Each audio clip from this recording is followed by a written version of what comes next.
ব্রয়লারের চিকেনটা একবার এভাবে রান্না করে দেখুন, আঙ্গুল চেটেপুটে সবাই খেয়ে নেবে। আপনার কাছে কি ব্রয়লারের চিকেনটা পছন্দ না? তাহলে আজই একবার এভাবে ট্রাই করে দেখুন এটা কতটা টেস্টি হয়।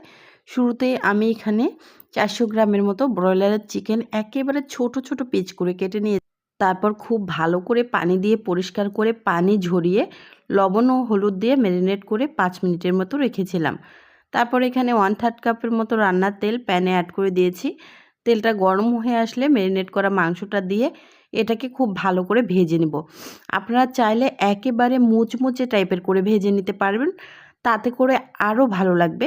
অর্থাৎ বটের যে একটা টেস্ট আসে না, সেটা পেয়ে যাবেন, বটের মতো লাগবে খেতে।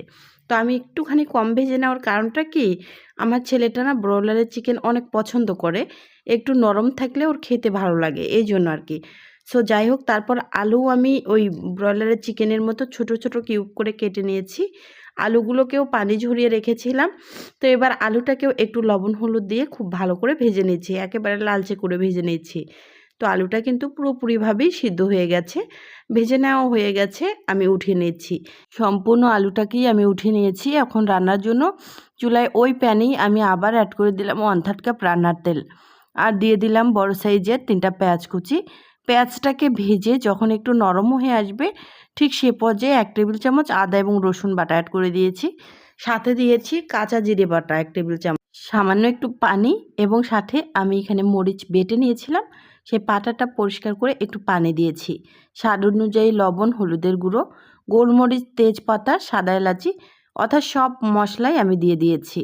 তো আপনারা কিন্তু এখানে ঝালের পরিমাণটা বুঝে দিবেন, আবার লবণ হলুদটাও, যেহেতু মাংসে এবং আলুতে আগেও লবণ হলুদ অ্যাড করা আছে, এই পরিমাণ বুঝে কিন্তু লবণ হলুদটা দিবেন, তাছাড়া কিন্তু আবার রান্নাটা একেবারেই বাজে হয়ে যাবে, এটা মাথায় রাখবেন। সো যাই হোক, তারপর খুব ভালো করে এবার মশলার সাথে মাংসটাকে আমি কষিয়ে নেব। মাংসটা কিন্তু যেহেতু ভেজে নেওয়া আর ছোটো ছোটো পিস করে কেটে নেওয়া, এটা রান্না করতে একদমই সময় লাগে না। যাই হোক, যখন কথা বলতে বলতে দেখেন মাংসটা কিন্তু কষিয়ে নেওয়া হয়ে গেছে, এ পর্যায়ে আমি ভেজে রাখা আলুগুলো অ্যাড করে দিচ্ছি।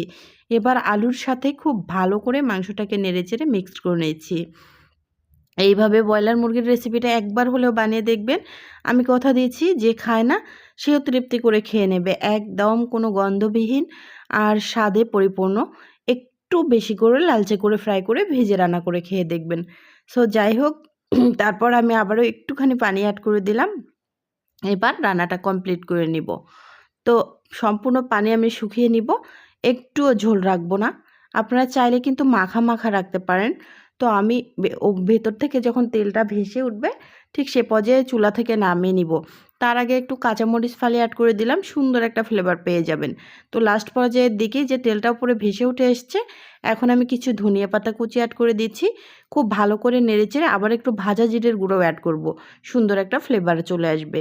ভাত, রুটি, পোলাও, পরোটা যেটাই বলেন না কেন, সব কিছুর সাথেই জাস্ট অসাধারণ লাগবে। রেসিপি ভালো লাগলে ইউটিউব, ফেসবুক যেখান থেকেই দেখেন না কেন আমার পরিবারে যুক্ত হয়ে যাবেন। সম্পূর্ণ রেসিপি দেখার পর ভালো লাগলে প্লিজ একটা হলেও লাইক, কমেন্ট, শেয়ার করে দিবেন। ভিডিওটা দেখার জন্য অসংখ্য ধন্যবাদ। আল্লাহ হাফেজ।